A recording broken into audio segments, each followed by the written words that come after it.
All right. Yasini is in the house, and we are going to wrap up the second part of Matrix 3 Reloaded, I believe, and this redemption manual, so we can get on to the good stuff. And although that's the good stuff, I didn't want to skip this. I want to get your mind set for um, the biggest motherfucking con game on the planet. And it's still going on right now. How do we know? Look around you. Is the dollar still made out of paper? Can you trade it in for a piece of gold? Can you trade it in for a piece of silver? No. It's just paper. It gets printed whenever the Federal Reserve feels like printing more money. They just print it. So it has no real value. And it probably never will again. Now that they done figured out how to get us all going crazy over this fiat, over this motherfucking paper. Yeah. So if they stop the paper right now, what do you have? Nothing. And they're going to turn it digital. Guess what that is? Fiat. You're never going to hold money of substance in your hand and exchange it with another for equal value. That's not going to happen. We're never going to take control over the government, even though we, the people, have seniority or authority over the government. And so somebody was bold enough to write about it and tell you about it. But who cares? I do. And that's why I'm reading this to you. Okay? So let's pick up where we left off. Let me share my screen and try to finish this up before dark. Okay. Mm-hmm. Look where I done scrolled down to. This shit is so damn interesting.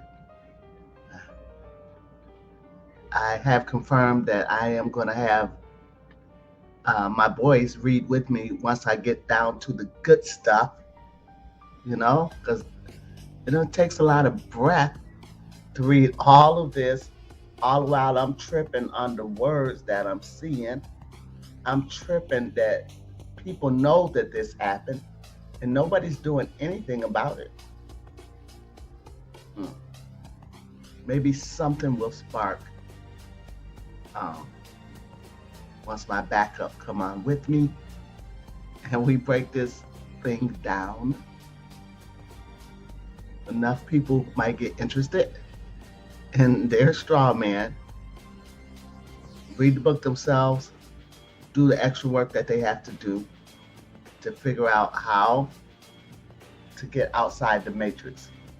Okay? Not like Neo, not like Morpheus.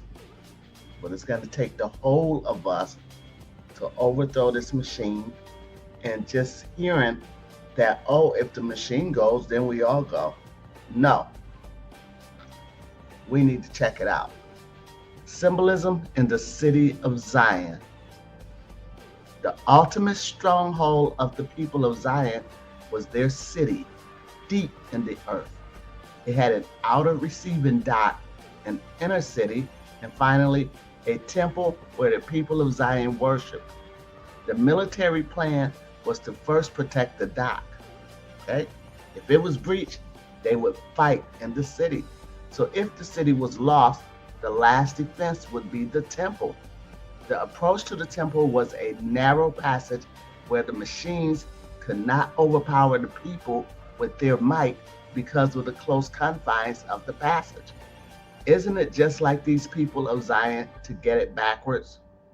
Instead of using the temple as their last defense against their enemy, should they not have relied upon their creator and their spiritual temple as the first defense to help them defend?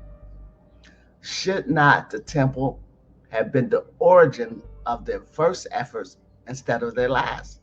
Also, if the people of Zion believed that the temple was a physical place where their creator would gather with them, they were wrong.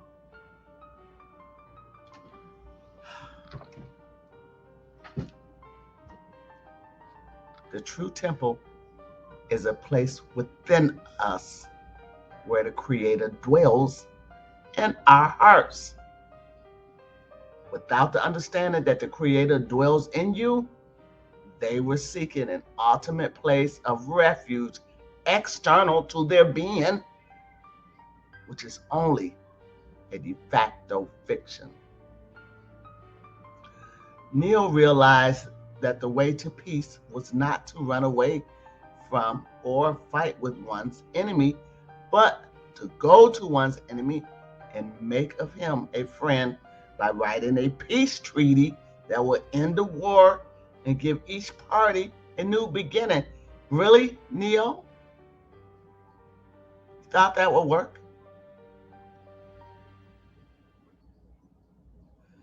In a world at war, one does not create peace by fighting one's enemy, but by negotiating a peace treaty in which both parties receive just consideration, okay? An overwhelming logical reason to offer concessions that will end the war. After all, isn't the purpose of all warfare to end dishonor, adjust the wrongs, and bring back a condition of peace?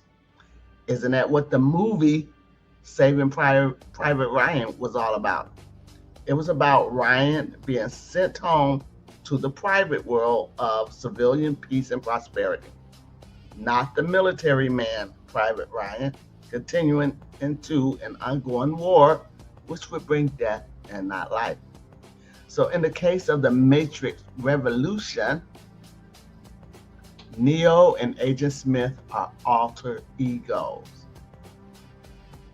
just like Jesus and his adversary, Satan. Agent Smith is the bad Adam. Neo is the good Adam.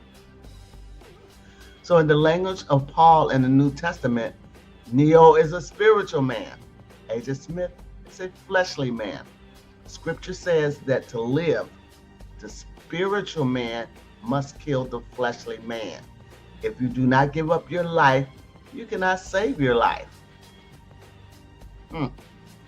Post Matrix Reloaded, Agent Smith and Neo have become joined in their DNA and become alter egos of the same entity. The Oracle, in one of her discussions with Neo in the Matrix Revolution, has alluded to this. She tells Neo that both personas cannot continue to exist. Agent Smith has become a problem for the people of Zion. He is as formidable an enemy as the machines. Worse yet, Agent Smith is a threat to the Matrix since he is gaining power and is no longer controlled by the Matrix. Although Neo only exists for love and service, Agent Smith would destroy Neo, Trinity, and people of Zion, and then would turn to the Matrix. His hatred knew no bounds. Notice that the Matrix had control over the people of Zion, notwithstanding the fact that the people of Zion were not physically in the Matrix. The Matrix computers could track all people of Zion. It was only Neo and Agent Smith that became invisible to the Matrix computer.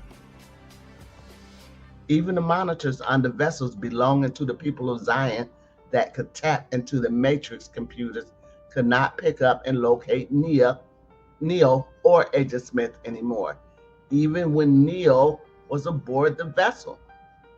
So Neo's dedication to and desire to serve the people convinced him that he had an opportunity to bring about a negotiated peace treaty with the Matrix. Agent Smith was converting programs from the Matrix into Smith clones. Agent Smith was even converted some of the people of Zion into Smith clones. Smith was creating a replicant army, a private independent army from both the Matrix and the people of Zion that were not loyal to anyone except Agent Smith. If Smith was not stopped soon, his private army might take over the world. Neo realized that he could not defeat Agent Smith in a one-on-one battle. They both possessed equal levels of power and energy. However, Neo devised a strategy guaranteed to defeat Agent Smith based upon Agent Smith's ego and hatred. So Neo went to his enemy, the Machine City in the Matrix, to negotiate a peace treaty between the people of Zion and the Matrix. Neo did not have the approval of the people of Zion, nor its governing council, to carry out the peace mission. Neo was not invited by the machines to come to a peace treaty negotiation. What Neo did have was honor, logic, and consideration that could not be refused by either the machines or the people of Zion. Neo did not ask the machine world to give up anything. Neo took on all liability and responsibility in the plan to end the war by settling and closing the matter between the machines and the people of Zion. There was no risk to the machines, only the potential for gain. In any peace treaty, consideration must be offered as a means of persuasion to both parties to adopt concessions necessary for peace. So the people of Zion were being physically defeated. No concession was offered to them except their own lives by ending the conflict. The machine world, or the world of commerce, had a problem offering persuasive consideration that could not be refused. Neither Neo nor Agent Smith was under the control of Zion. In today's world, this would be equivalent to a patriot who would learn how to be outside the system and not be under the legal control of the one world government. So knowledge to achieve this goal could be conceived to be a direct threat to the one world government system of universal control if the one who possessed this knowledge did not possess the character trait of honor. So what if a person outside the control of the government was a terrorist bent on destruction, such as Agent Smith? Would an all-powerful Agent Smith outside the control of the government worry the system? You bet. What if such men were not terrorists or at war? Would there be need to worry? No. So Neo proposed to the machine world that if Neo would neutralize Agent Smith so that Agent Smith could pose no threat to the Matrix, would the Matrix in return stop the war against the people of Zion and allow the people of Zion to exist in harmony with the Matrix? It was further proposed that those within the Matrix who wanted to leave and join the people of Zion be allowed to exit the Matrix peacefully. Isn't the proposed peace treaty between the people of Zion and the Matrix an embellishment of the 13th article and amendment to the Constitution of the United States? There should be no involuntary servitude. Aren't the people lodged in the Matrix the artificial 14th Amendment persons who are not living souls? If the people want to come out of the Matrix so that they do not have to serve as slaves, will they not gain the capacity of living people again? Can you see how the Matrix movie trilogy is a restatement of the history of the United States? Wasn't a peace treaty with England in the 1780s after the Revolutionary War a grant of ability of living souls to emerge from the Matrix government style system England had superimposed on the living souls of the colonies? So the only problem that Neo had in fulfilling his offer to to remove Smith as an adversary to the machine world was how to carry out the task. Neo was incapable of physically defeating Agent Smith in a battle. So you and your enemy. An enemy is an alter ego. When one fights a fiction or alter ego, it makes the fiction stronger. The way to defeat a fiction is to stop warring against it. Become one with your enemy or the fiction. Let your enemy possess you and take you over. Since he is a fiction, he cannot defeat you when you do not give him energy by fighting him. The Oracle tells Neo that Agent Smith is Neo. He is Neo's opposite. The Oracle tells Neo that within 24 hours, in one way or another, the problems would be resolved. Neo is to Agent Smith as the people of Zion were to the Matrix machines. Neo seeks life. Agent Smith seeks death. The people of Zion are living. The machines are dead. Neo seeks life. Agent Smith, if Neo resolves the conflict with Agent Smith, peace will prevail and the machine world will end their conflict with the people of Zion. If, on the other hand, Agent Smith prevails against Neo, the people of Zion will be exterminated by their alter ego, the dead machines. So the choice every living soul has in this world is, do you choose to side with that which gives life, or do you choose death? Man wrestles not with himself, but with God who is in us. So in scripture, the most famous Old Testament fight was the battle between Jacob and his adversary, Peniel, or Peniel. Jacob wrestled with him all night. Jacob was physically defeated. It was only when Jacob stopped wrestling with his adversary that he realized that he could win. In fact, Jacob learned that he was wrestling with the Creator who appeared to Jacob as Jacob's enemy. When Jacob stopped wrestling, the Creator praised him and renamed him Israel. This name means God rules. The Creator always tests us by bringing us an enemy to see if we will allow our enemy to give us a remedy by being at peace with him, or whether we will war against our enemy and be denied our remedy. One's enemies are always sent to you by the Creator as a test. The name Israel is not a name that belongs to a nation or to a race or a religion.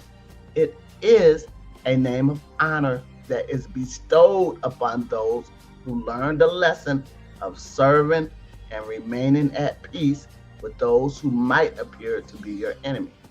So Neo's remedy to neutralize Agent Smith's possible threat against the Matrix, the people of Zion, and the machine world was to allow the machine world to plug Neo back into the Matrix. By this act, the machine world and the Matrix will again have control over Neo. Neo devised a very simple strategy to defeat Agent Smith. He would fight Agent Smith as though Neo was trying to win. Then Neo would allow Agent Smith to defeat Neo and possess his body. When they would become one with each other in Agent Smith's victory, the machine world would shut down the Neo program running in the Matrix. This would also shut down Agent Smith, whose DNA, being joined with Neo's, would perish.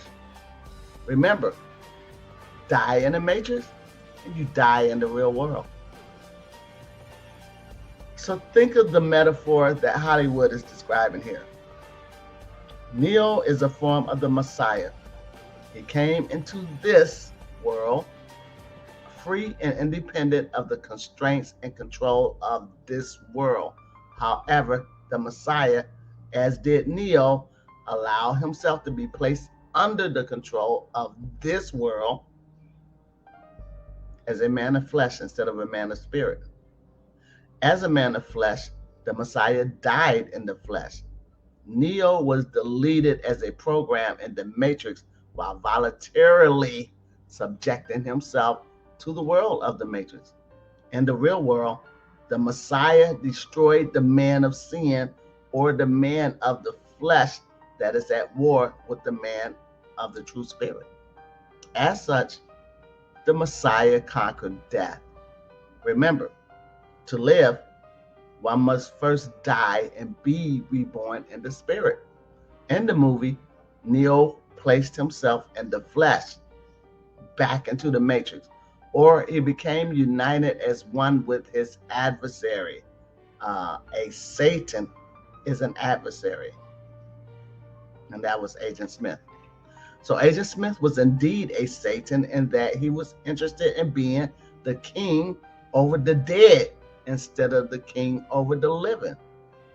Public government today is a kinship over the dead, just like the Matrix was a system of political rule over the civilly dead. So Neo defeated Agent Smith by acceptance of Agent Smith's war against Neo to defeat him. It was in this act of allowing Neo's enemy to defeat him that allowed Neo to win by not resisting. Likewise, neither Neo nor the Messiah died to save themselves. They allowed the enemy, death, to take them so that they would be set free, as well as securing the freedom of the brothers from the adversary. Also, neither in the movie nor in real life did the people of Zion ask Neo or the Messiah to carry out their acts of redemption in their behalf. The acts of Neo and the Messiah were both free acts of love and totally non-commercial. In Scripture, it is said that by one man, or the first Adam, sin entered into the world, and death by sin. In a mirror image to this, Paul in the New Testament said that by one man, the Messiah or the second Adam, the remedy to obtain redemption and salvation from sin also entered into the world. Okay? So on the first Matrix movie, Neo first met the agents of the people of Zion at a place called the Adam Street Bridge. This bridge was a link from the first Adam to the second Adam. There is a double witness to the redemption by Neo and the people of Zion and the Matrix. When Neo is possessed by Agent Smith and they are being derazed by the Matrix, Neo makes a statement. He says, "It is done." One gets the second witness by the machine world when the head machine states, "It is done." Is this anything like the words that came from the cross in John 19:30? It is finished. You see, a military society is also an ecclesiastical society. In order to stop the democracy and turn it back into a republic, it takes a sacrifice of redemption. And is there any wonder why this world is not too happy with those people who speak of the process of redemption today? So the end is a grand beginning. In the closing scene of Matrix Revolution, we have four entities in the scene. The number 4 represents the things of the world. There is one animal, 2 persons from the Matrix, and 1 living soul. The scene opens by looking out on a city street on the surface of the planet. A young girl wakes up from her sleep on the sidewalk as though she were a bag person or a homeless individual. A cat walks the street toward her. As the cat moves toward her, there is a ripple vertically that moves through the visual scene. The ripple starts in the location of the cat It moves line by line rapidly from left screen to right screen. As the visual scene ripples, the green hue of the old world takes on the true colors of the real world. It is a sign that the old world, controlled by the Matrix and the machines, has transitioned into a real world where the surface of the planet again belongs to the living. The sky is blue again instead of darkened with smoke and pollution. The sun is rising in the east. The scene shifts to a park in the city where the Oracle is seated on a park bench with a figure of the architect of the Matrix walking toward her. So the cat represents nature. By the ripple starting through the cat has just been reborn into one of its 9 lives. In other words, the cycle starts over again. The girl is the last exile from the old matrix. She represents the true church or overcomer or the first fruits of the harvest who has been redeemed by the acts of the Messiah, Neo, into a new life. A life filled with peace and hope. The oracle represents the legislative character of the matrix, or the controllers of this world, which establishes the mind and the plan of its activities. The architect of the matrix represents the executive character of the matrix, which carries out the plan of the matrix. He is reactive and not proactive. The final scene of the Matrix Revolution is not an ending, it is a beginning. It represents an opportunity. The architect makes a snide remark to the oracle about whether she is happy that she got her way in helping Neo bring about a peace between the Matrix and the people of Zion. The oracle replies that she is happy. The architect then asks her if she was not afraid of the consequences of her actions. She replies that all acts taken to secure honor face great risk. The architect then asks the oracle how long she believes that peace will last. She replies, as long as they can keep the peace. I am reminded about this nation in 1787, when the founding fathers came out of the Constitutional Convention after proposing the Constitution of the United States as a foundational document of government. A woman asked them, "What kind of government have you given us?" The response was, "A republic, if you can keep it." So the Constitutional Convention was not an end, it was a beginning. A republic is built on a non commercial foundation where the people remain in honor and pay their debts at law. A democracy is when the people are in dishonor and the debts cannot be paid. A democracy is a military government constantly at war, like the Civil War, the War of Vietnam, and the War on Poverty, the War on Drugs, the Desert Storm, the Bosnian War, the War on Terrorists, the Iraq War, etc. Wars that never end. When the people of Zion came out of the matrix after Neo's redemption, the question was, how long could the world remain at peace? The question might as well have been, how long can the people of Zion live in a newly created republic that was provided for them? The answer was, as long as they could keep it. Do they understand what was provided for them? Do they understand that if they break the peace and go back to war, that their republic will be destroyed? Do they understand that if they do not pay their debts, they cannot live in a republic? Probably not. It didn't take the American colonies very long to destroy their republic and be placed under a democracy or the rule of the Matrix. So the trilogy of the Matrix is basically a history of the United States of America told backwards. The people of the United States were redeemed in 1787. They were given a republic if they could keep it. Today, they are enslaved in a democracy without commercial liberties. The end of the Matrix trilogy existed in 1787. the beginning of the Matrix trilogy exists today. The story is told backwards. To unwind the destruction of the acts of the people requires a redemption from the acts that got them there. The end is in source a beginning. For all of history repeats itself, and man is usually destined to repeat the mistakes of history over and over again.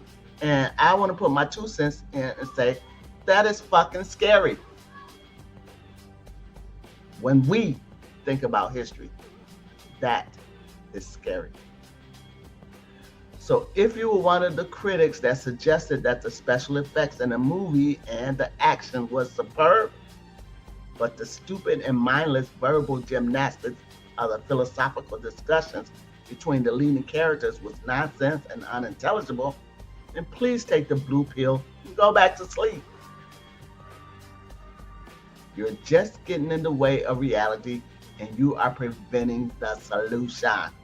On the other hand, if you believe that the resolution of the problem came as a result of military victory and not as a result of non-commercial service by one who loved his brother, then you probably believe that the title for the third movie, Revolution, deals with war and protest instead of dealing with revolving or revolution or a turning over of your mental concept to go to peace as a means of acceptance and working with the enemy to end the war instead of working against or rebelling against the enemy and continuing the war.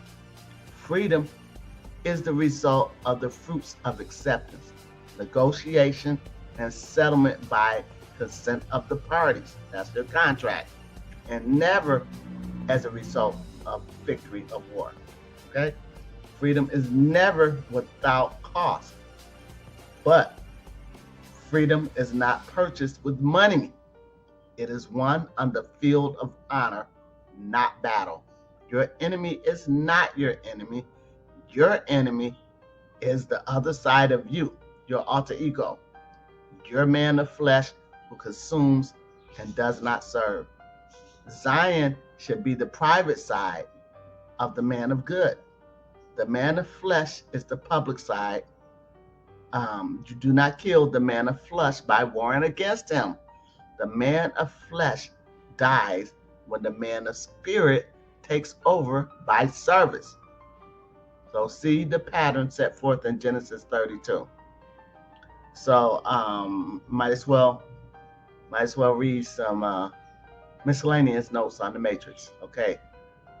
So the Merovingian is the equivalent of the Secretary of State in today's governmental society. He has all authority over foreigners who interface with this world. Neo did not seek a fight with anyone in the Matrix, especially the Merovingian. Neo had peace with the Matrix, or Babylon. Neo had adversaries in his own camp of the people of Zion and in Agent Smith. Neo served for love, not for remuneration. Smith, the name, means a commercial tradesman who sells himself for money in a profession. Neo redeemed the people of Zion, not with money to buy their liberty, out of love, service, and duty. Not even at the request of the people of Zion. No one asked him to do it. Smith's purpose was to kill everything living. He was the king over a realm of death. Smith would first kill all the people in the city of Zion. Then Smith would kill all the people lodged in the cocoons in the Matrix. This would destroy the machine world, which cannot exist without the people's energy. Morpheus sensed the turn in the tide of the battle with the machines in the city of Zion before the war was officially over.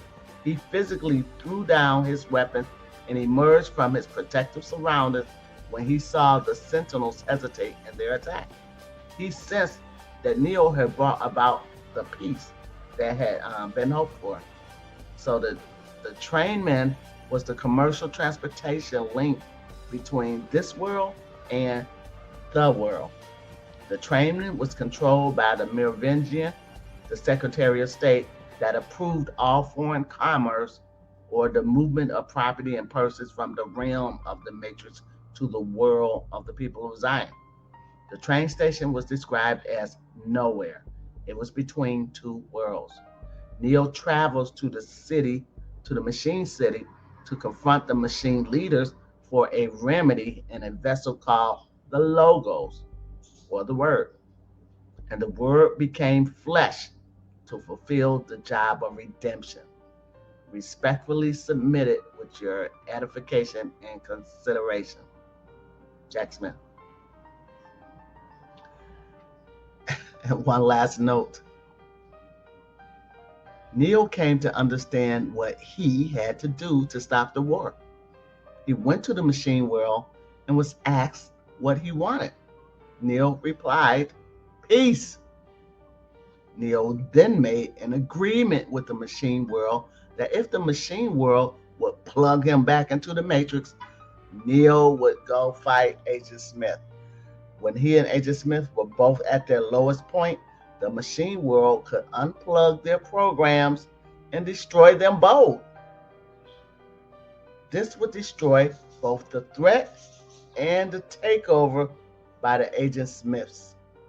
But in the agreement Neo made with the machine world, he said, if you agree, you must let anybody go free who wants to leave the matrix. The machine world agreed. Neo went to establish peace by agreement, not by going to war. Each accepts for value or honor and discharge all fines, fees, taxes, judgments, debts, criminal charges, etc.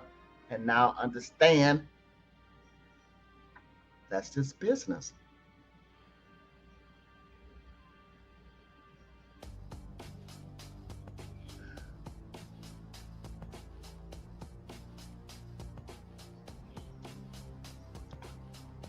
And so, what am I learning out of this reading of the Redemption Manual?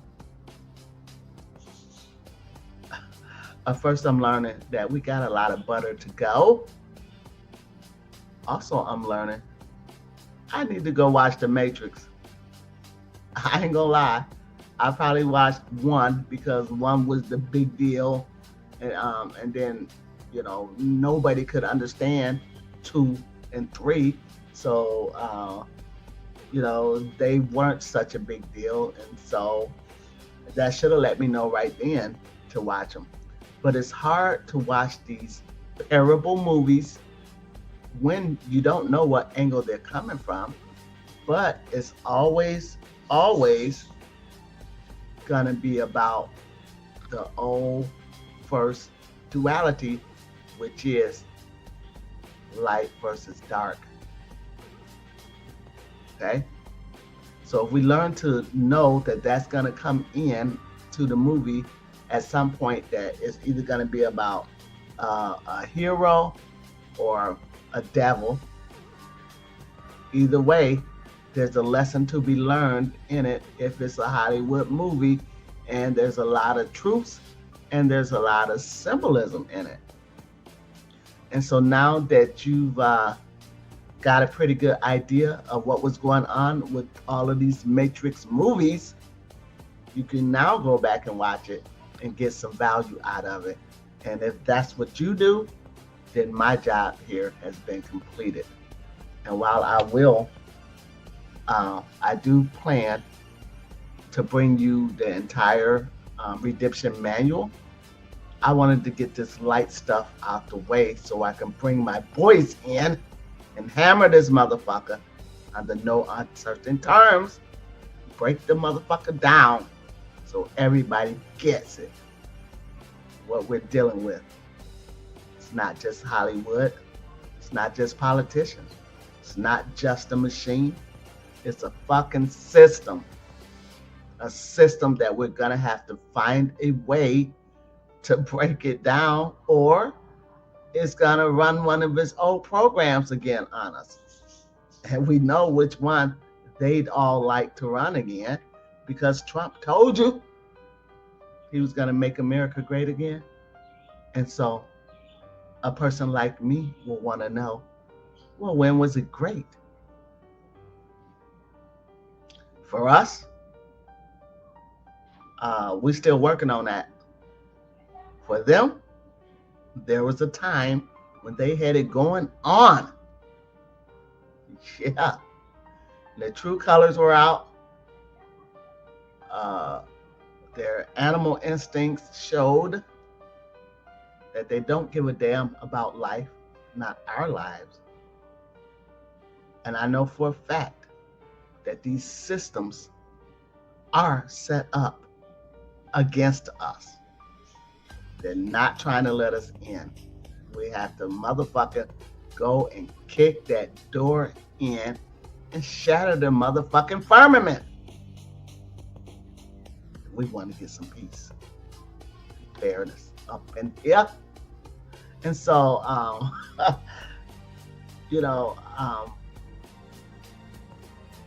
this is all fascinating to me. This is the gems that I talk about searching for inside my mind as well as others.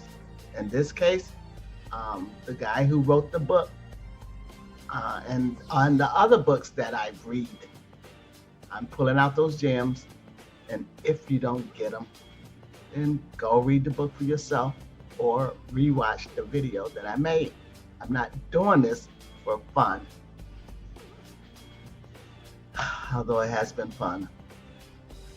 And with that being read, and with that being said, you see what time it is. Yeah.